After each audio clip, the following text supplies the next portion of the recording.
Hi folks, this is your MWIS Fleeting View in association with Petzl.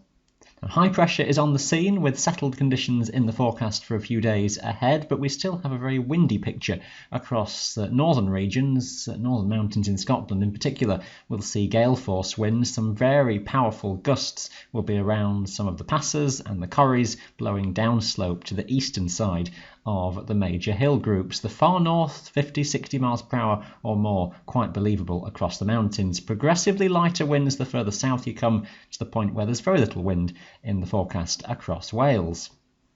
Now, this rather messy looking chart indicates the presence of low cloud and fog, that depicted by the reds on this chart. The blues and the greens is high cloud really above the mountains. What we've got is extensive blanket low cloud over the western highlands of Scotland coming in on that west by southwesterly wind, but that breaking eastwards across the mountains, so many eastern parts of Scotland often in the clear. Somewhere in between, quite an awkward picture where there'll be banks of cloud across the hills. It's quite a thin layer really, so just a skin of cloud which you may see through it and see the blue sky at times, and if you're lucky you might just poke through on some of the highest tops where you get just around or above that cloud layer. Further southwards the inversion is a bit lower, so cloud banks typically lower down on the hills. It may mean that the high tops in the Lake District generally poke through the fog banks, and the best of the breaks again will be toward the north and east of the lakes, whilst toward the west and south and the western side of the Pennines fog banks could be rather stubborn. Further into the Peak District and across Wales it's mainly just fog down in the valleys, and the hills and mountains broadly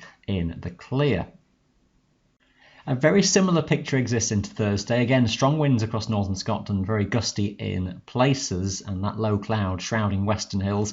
All the while, temperatures are typically just above freezing point on many high tops, so a slow thaw is developing, but just be aware that higher terrain, especially over the high tops in the Highlands, still likely to be frozen, and some icy patches where there's refreezing overnight. There'll be some frost as well in the valleys, particularly further south across England and Wales where skies are clear. Again, some fog at low levels, some inversion conditions on the hills. For Friday we do have a weak front coming in from the north, so some drizzly rain and low cloud may be focused on northern Scotland, but lighter winds overall as the high just expands further across the country.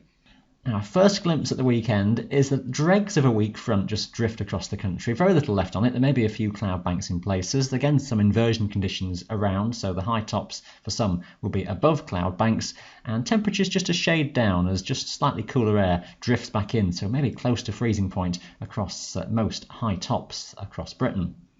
Uncertain with the timing and detail for Sunday, but the risk of a windier day and the risk of a cold front coming down from the north with some precipitation and colder air arriving, the scope for some snow showers at least across northern Scotland, but we'll watch the timing and detail at this stage. All your local information every day on the MWIS website. That is your Fleeting View in association with Petzl. Thanks for watching.